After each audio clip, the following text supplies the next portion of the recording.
오늘 말씀 제목은 아름다운 인생입니다. 어느 날 아침에 잠에서 깨어서 머릿속에 맴도는 생각을 종이에 끄적끄적 적었습니다. 적어 놓으니까 내용이 괜찮더라고요. 그래서 핸드폰에 다시금 옮겨 적었습니다.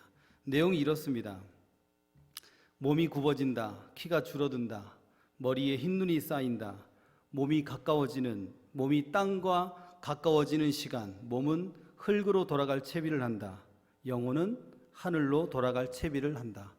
나름대로 의미가 있더라고요. 아침에 막 적은 걸 치고는. 2022년 4월 29일자 중앙일보에 100세가 훌쩍 넘은 김영석 교수님의 글이 실렸습니다. 제목은 90세로부터 아름다운 인생을 살고 싶었다. 외모보다 중요한 것. 이렇게 긴 제목을 갖고 있더라고요. 아내도 동료도 떠나갔다. 너무 이제 슬픈 이야기죠. 다 떠나갔습니다. 이 혼자가 된 이 노 철학자의 작은 소망은 아름다운 늙은이로 마무리하고 싶다라는 결론이었습니다. 깊어만 가는 주름이 가득한 얼굴에 이제는 두 종류의 화장품도 바른다. 옷도 대충이 아닌 품격 있게 입는다. 무엇보다 노욕을 부리지 않고 아름다운 감정과 정서적 건강으로 살아가기를 결심한다. 이런 이야기가 이제 실렸습니다. 하늘로 돌아갈 채비를 하고 있는 것입니다. 누구나 아름답게 이 인생을 마무리한 후 하나님께 돌아가고 싶어 합니다. 인생을 아름답게 마무리하고 말끔하게 돌아가는 것 중요합니다. 아름다운 인생을 위해서 이 땅에서 성도는 어떻게 살아가야 할까 한번 생각해 보겠습니다. 첫 번째는 부르심을 따라 살아가는 것입니다. 하나님은 엘리야를 이제 하늘로 올리고자 합니다. 2장 1절에 한번 같이 읽겠습니다. 여호와께서 회오리 바람으로 엘리야를 하늘로 올리고자 하실 때에, 엘리야는 이 땅에서의 삶이 얼마 남지 않음을 잘 알고 있었습니다. 하늘로 돌아갈 채비를 하고 있습니다. 그런데 엘리야의 죽음은 우리가 생각하는 그런 죽음이 아니었습니다. 하나님께서 불러가신 것입니다. 성도의 죽음은 하나님께서 불러가신 것입니다. 다양한 질병으로 또한 다양한 사고로 우리가 죽음을 당하지만 그것보다 더 중요한 것은 하나님께서 불러서 하나님께서 데려가셨다라는 것입니다. 엘리사의 인생을 살펴보면 하나님의 부르심으로 그의 인생이 시작되었습니다. 그리고 부르심을 따라 그의 인생은 살았습니다. 그리고 부르심을 따라 하나님께로 올라갔습니다. 주어가 하나님이십니다. 엘리사 인생, 하나님께서 주인 되어 주시니까 아름다운 인생, 열정적인 인생, 후회 없는 인생입니다. 열왕기하 1장, 그 앞장이죠. 앞장에는 아하시야 왕이 등장합니다. 아합의 아들입니다. 그는 어떤 왕이었을까요? 어리석은 왕이었습니다. 그는 허망하게 죽음을 맞이했습니다. 다락난간에 떨어졌는데 병이 들었습니다. 병이 들었는데 해필 병이 나을지 안 나을지를 누구에게 물었냐면 우상에게 물었습니다. 하나님께서 엘리야에게 임하셔서 말씀하십니다. 이스라엘에 하나님이 없어서 너희가 에그론의 신 세붑에게 물으러 가느냐? 내가 올라간 침상에서 내려오지 못하고 내가 반드시 죽으리라. 그렇게 말씀하셨습니다. 아하시야 왕은 하나님의 말씀대로 그냥 죽고 끝난 인생이 되어버렸습니다. 어떤 사람은 이와 같이 그냥 죽고 끝나는 인생이 되는가 하면 또 어떤 사람은 하나님이 불러가시는 그 인생을 살아갑니다. 부르심을 따라 살아가는 인생이 아름다운 인생입니다. 이렇게 부르심을 따라 살아가는 이 엘리야의 인생, 한마디로 표현하면 불같은 인생이었습니다. 활활 타오르는 불입니다. 엘리야가 살던 시대가 너무 어두웠습니다. 아마 그 때문에 하나님께서는 엘리야를 한 이미지를 표현할 때 불로 표현하신 것 같습니다. 엘리야는 어두운 시대일수록 더욱 열심히 온 힘을 다해 사역했습니다. 그런데 사역의 열매가 보이지 않습니다. 변할 줄 모르는 죄악의 시대, 하나님은 그를 뜨겁게 사용하셨습니다.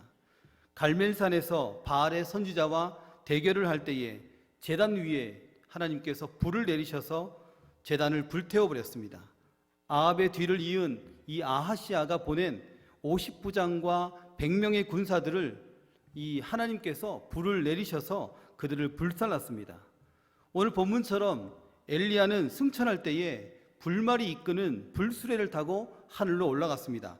열왕기하 2장 11절입니다. 함께 읽겠습니다. 두 사람이 길을 가며 말하더니 불수레와 불말들이 두 사람을 갈라놓고 엘리야가 회오리 바람으로 하늘로 올라가더라. 아멘. 엘리야는 불꽃같이 자신의 인생을 태우며 주어진 사명을 감당했습니다. 어디 엘리야만 그랬습니까? 아브라함은 75세에 사명을 감당할 자로 부르심을 받아서 자기의 삶의 터전을 뒤로하고 하나님이 말씀하시는 땅으로 그 땅으로 이주하여서 복의 근원, 복덩어리가 되었습니다.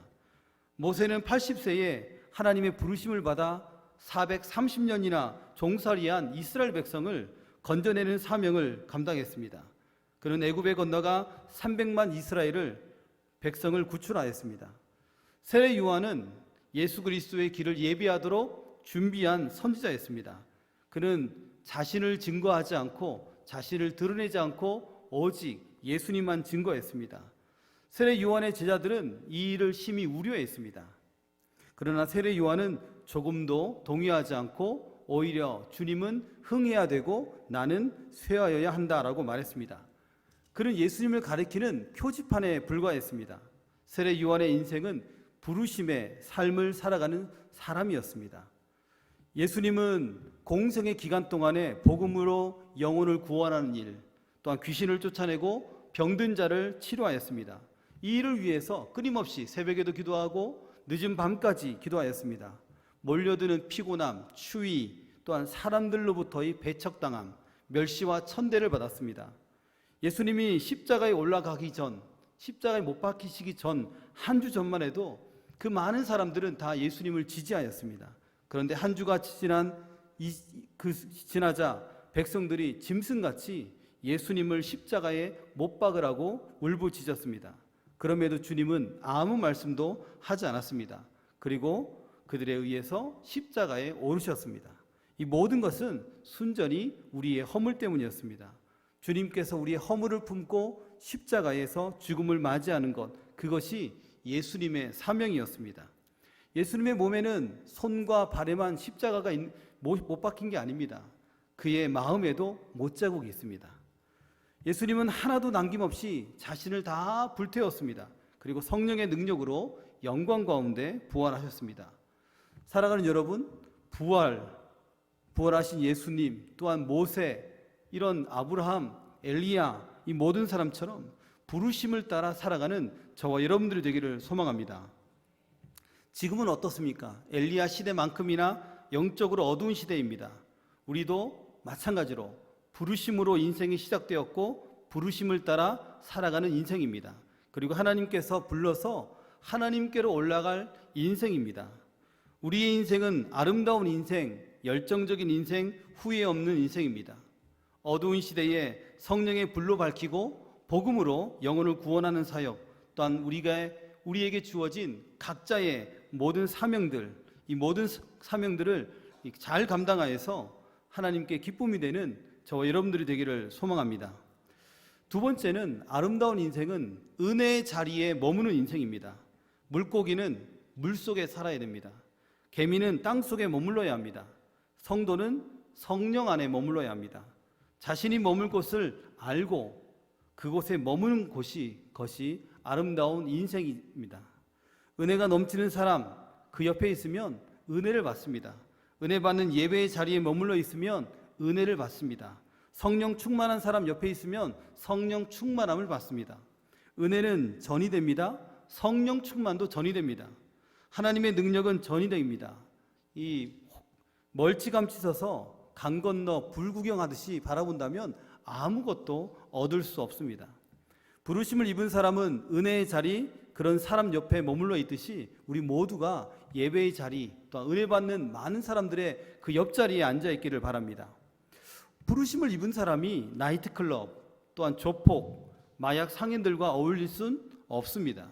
부르심을 입은 사람은 교회, 예배, 구역 모임, 성도 간 교제, 영혼을 살리는 일과 잘 어울립니다. 특별히 바라옵기는 목사님들과 잘 어울려야 됩니다. 그래야 설교가 잘 들립니다. 허물이 보이면 기도해주고 또한 설교할 때는 기도하는 마음으로 말씀을 경청해야 됩니다. 사단은 끊임없이 들리지 말라고 합니다. 귀를 닫아버리라고 합니다. 그리고 목사님들의 약한 점들을 생각나게 해서 들리지 않게 합니다. 목사님과 멀어지면 설교도 멀어집니다. 설교도 안 들립니다. 설교가 멀어지면 나의 영혼이 살아갈 동력을 상실하게 됩니다. 그러므로 나의 영혼을 위해서 교회 성도님들과 또한 목회자와 더욱 잘 어울리시기를 바랍니다. 이 엘리야는 악한 시대의 지도자들에게 하나님의 말씀을 선포하는 일 외에도 선지학교를 세워서 이 영적 지도자들을 양성했습니다. 그는 승천하기 전에 베델과 여리고에 있는 선지학교의 학생들을 둘러 보려 했습니다. 죽기 전에 홀로 가장 보고 싶은 사람, 그리고 장소를 찾아 시간을 보내고 싶어 하는 것은 당연한 것입니다. 만약 오늘이 우리의 마지막 날이라면 우리는 어떻습니까? 누구를 만나고 싶습니까?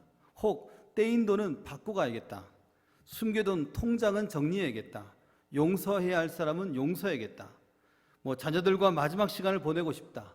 그리고 먹고 싶은 것은 실컷 먹고 가야겠다. 여러 가지 생각이 있을 것입니다. 우리는 언제라도 하나님이 불러가시면 갈 수밖에 없는 그런 존재입니다. 죽기 직전에 예수님 믿겠습니다 라는 분들이 제법 많습니다. 그게 내 뜻대로 된다면야 너무 좋죠. 죽고 사는 것은 주님 손에 달려 있습니다. 그러므로 오늘이 마지막이 된다는 생각을 가지고 후회 없는 삶, 열정적인 삶을 살아야 됩니다. 그런데 엘리사가 눈치가 없습니다. 눈치가 없으니까 엘리야에게 찰싹 들러붙어 동행하기를 원합니다. 엘리사 입장에서는 급한 겁니다. 자신은 스승만 믿고 가족과 또한 재산을 버리고 따라왔기 때문입니다.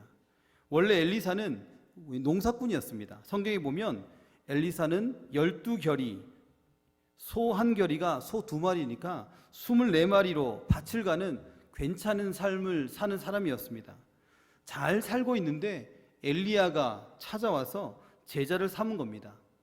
엘리야는 모든 것을 다 버리고 엘리사는 모든 것을 다 버리고 엘리야를 쫓았습니다. 몸종으로 물을 떠나르고 그리고 온갖 잡물을 처리했습니다. 엘리사는 아마도 걱정했을 것 같습니다. 모세의 뒤를 이어서 내가 그의 뒤를 이은다면 부담이 되죠. 뛰어난 사람이 먼저 사역을 했기 때문에 이 뒤에 감당하는 사람은 부담이 될 수밖에 없습니다. 엘리사의 형제의 능력으로는 앞으로 도래야 할 그 어두컴컴한 그 시대를 감당하기 힘듭니다. 헤쳐나갈 힘이 없습니다. 우리 오늘 요즘 시대가 어떻습니까? 뉴스에 많은 이야기가 들려옵니다. 마약이 음료수로 둔갑하여 청소년들의 손에 건네지고 있습니다. 성문화센터에서는 동성애 옹호 교육이 이루어집니다. 교과서에서는 동성애 옹호 내용이 들어가려 하고 있습니다. 서울 한복판에서는 퀴어 축제가 아무렇지도 않다는 듯이 벌어지고 있습니다. 비정상적인 것이 정상적인 것으로 둔갑되고 있습니다. 다른 사람의 고통은 아랑곳하지 않고 돈만 벌면 된다는 사회입니다. 갈수록 어두워지는 사회입니다. 어두운 사회에 필요한 것은 다름 아닌 거룩한 하나님의 사람들입니다. 한 명의 엘리야가 온 이스라엘을 살렸다면 한 명의 성도가 대한민국을 위해서 대한민국 전체를 살릴 수도 있습니다. 엘리야는 엘리사를 떼어놓기를 원했습니다. 자신만의 시간을 갖고 싶었습니다. 엘리야가 말합니다. 엘리사, 나 얼마 남지 않았어. 너도 선지자니까 잘 알잖아. 나 좀 잠시만이라도 좀 내버려 둘래? 제발. 엘리사가 말합니다. 아니요. 저는 무슨 일이 있어도 당신 곁에서 머물러 있을 것입니다. 그렇게 엘리야를 따라 엘리사가 베델로, 여리고로 찰떡같이, 거머리같이 들러붙었습니다. 요단에서도 마찬가지였습니다. 엘리사는 엘리야의 곁에 들러붙었습니다. 반면에 제자 50명은 멀리 서서 이 두 사람을 바라보았습니다. 은혜가 넘치는 사람 옆에 있으면 은혜를 받는다고 했습니다. 성령 충만한 사람 옆에 있으면 성령 충만하다고 했습니다. 은혜는 전이 되고 성령 충만도 전이 되고 하나님의 능력도 전이됩니다. 결국 엘리야가 승천할 때에 엘리야가 엘리사에게 묻습니다. 내가 내게 어떻게 할 것을 구하라. 열왕기하 2장 9절 하반절입니다. 함께 읽겠습니다. 엘리사가 이르되 당신의 성령이 하시는 역사가 갑절이나 내게 있게 하소서 하는지라. 하나님은 엘리야에게 머물러 있던 엘리사의 소원을 들어주셨습니다. 엘리야보다 자그만치 두 배나 되는 하나님의 능력, 지혜, 권능, 영광을 엘리사에게 부어주었습니다. 그리고 엘리야의 뒤를 이어 엘리사를 위대한 선지자로 세우셨습니다. 살아가는 여러분, 누구나 다 개인이 변화되고 가정이 변화되고 내가 속한 구역, 기관이 변화되기를 바랍니다. 그렇다면 은혜의 자리가 베델이든 여리고든 요단강이든 어디든 포기하지 않고 그곳에 우리는 머물러 있어야 됩니다. 은혜의 자리는 양보하는 자리가 아닙니다. 은혜의 자리는 물러서는 자리도 아닙니다. 사명제는 은혜의 자리에 머물러 있는 사람입니다.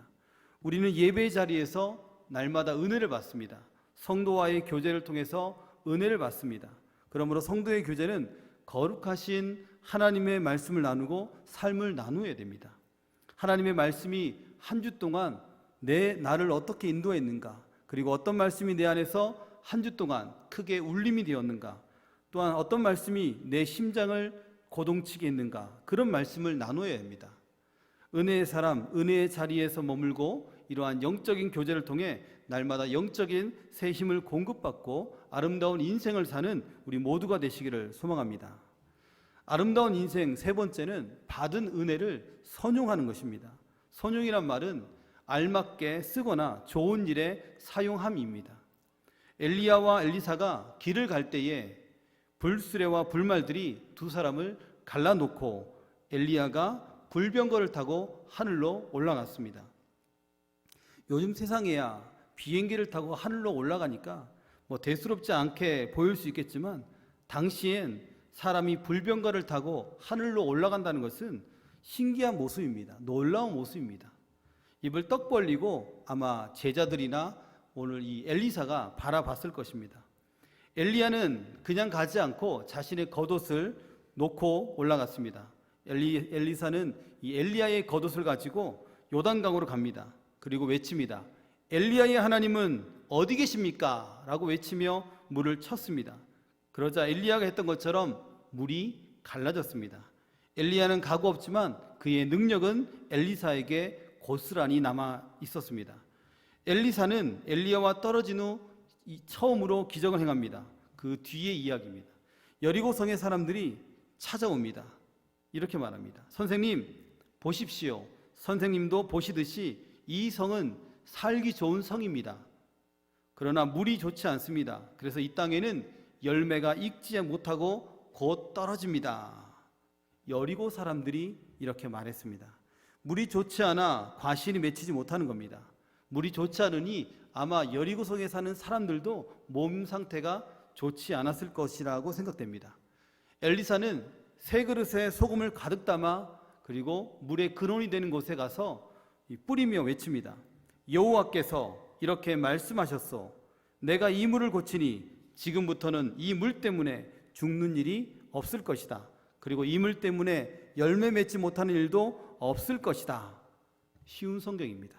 성령의 능력으로 그 물은 깨끗하게 되었습니다. 엘리사는 받은 은혜를 이웃을 위해서 선용했습니다. 엘리사뿐만 아닙니다. 하늘로 올라가신 분이요. 예수님도 하늘로 올라가셨습니다. 불말, 불병거, 회오리바람 전혀 필요 없었습니다. 아무것도 없어도 예수님은 승천하셨습니다. 주님이 승천하셨지만 주님의 능력은 우리에게 남아 있습니다. 우리는 우리 주님이 하신 일들을 할 것이며 그보다 더 큰 일도 할 수 있습니다. 엘리야는 겉옷을 엘리사에게 남겼지만 주님은 우리에게 성령님을 남겨주셨습니다. 우리는 주께서 보내신 성령님을 의지하여서 놀라운 능력을 행할 수 있습니다. 오늘날도 성령의 능력은 귀신을 떠나가게 하고 병에서 나음을 받게 합니다. 성령님의 그 역사로 우리 예수님이 부활하셨습니다. 절망적인 상태에 있는 사람을 성령께서 고치십니다. 성령의 인도하심으로 우리 모두가 주님 주신 사명을 능력 있게 감당할 수 있습니다. 사랑하는 우리 언영교회 성도님 여러분, 우리 예수님이 모든 믿는 자에게 이와 같은 성령의 능력을 부어주셨습니다. 주님이 오시는 그날까지 이 성령의 능력을 붙잡고 주를 위해서 또한 이웃을 위해서 선용하는 우리 모두가 되시기를 바랍니다. 말씀을 맺겠습니다. 우리 모두는 아름다운 인생을 살고 싶습니다. 목소리는 어떻게 해야 됩니까? 나긋나긋해야 됩니다. 생각은 유연하고 또한 아름다운 감정과 정신적 건강을 가지고 살아가야 합니다. 무엇보다 부르심을 따라 은혜의 자리에서 머무므로 받은 은혜를 선용하며 살아감으로 아름다운 인생, 열정적인 인생, 후회 없는 인생을 살아가시기를 소망합니다.